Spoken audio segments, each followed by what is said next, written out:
Мурда сиздерди Кыргыз Республикасынын делегациясынын атынан ыйык Рамазан айын башталышы менен куттуктайм.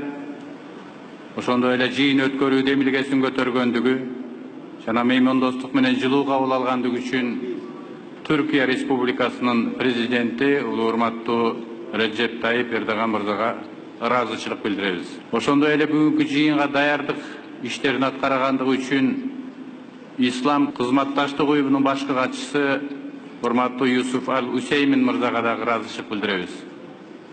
Урматтуу делегациянын башчылары, алдын ала 2018 жылдын 19 майындагы кагылышуулардын натыйжасында болгон көп сандаган курмандыктарга байланыштуу Палестина элине терең көңүл айтам.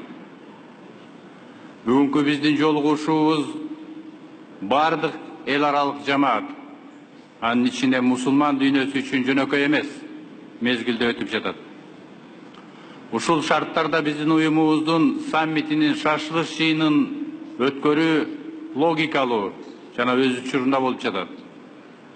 Бириккен Улуттар уюмунун башкы ассамблеясынын 2017 жылдын 21 декабрындагы резолюциясын Бириккен Улуттар уюмунун мүчө өлкөлөрү көпчүлүк добуш менен кабыл алгандыгына карабастан, Америка Кошмо Штатынын элчилигинин Аль-Кудс шаарына которулушу Палестина-Израиль жаңжалын тынчтык менен жөнгө салуу боюнча эл аралык коомчулуктун күч аракетин жокко салды жана кырдаалды татаалдаштырды.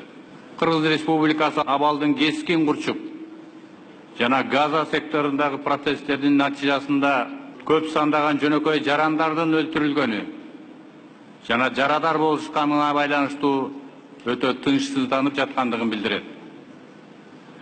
Биз бул окуяларга катышы бар бардык тараптарды жарандардын, өзгөчө балдардын коопсуздугун камсыз кылуу үчүн адам курмандыктарын болтурбоо максатында өтө сабырдуу болууга чакырабыз. Палестина-Израиль жаңжалы эл аралык мыйзамдардын чегинде чечилерине биз терең ишенебиз. Мында Бириккен Улуттар уюмунун өзүнүн таасирдүү жана чечүүчү ролун ойноого тийиш. Кыргызстан Ислам шериктештик уюмуна мүчө мамлекеттердин башчыларынын тынчтыкты жана эл аралык коопсуздукту биргелешип чыңдоого үндөгөн чакырыктарын толугу менен колдойт. Урматтуу төрага, Кыргыз Республикасы Палестинанын эли өзүнүн зомбулуктан жана согуштан алыс татыктуу жашоого болгон укугун жакын арада ишке ашырат жана Бириккен Улуттар уюмунун толук укуктуу мүчөсү болуучу эгемендүү мамлекетти курат деп бекер ишенебиз. Сөзүмдүн аягында ушул маанилүү иш-чараны уюштургандыгы үчүн Туркиянын жетекчилигине дагы бир жолу ыраазычылык билдирип, ушул жолугушуу Аль-Кудс шаарынын айланасындагы кырдаалды жөнгө салууда, ошондой эле Ислам кызматташтык уюмунун алкагында биздин кызматташтыкты чыңдоодо алдыга карай дагы бир кадам болуп калат деп ишенебиз.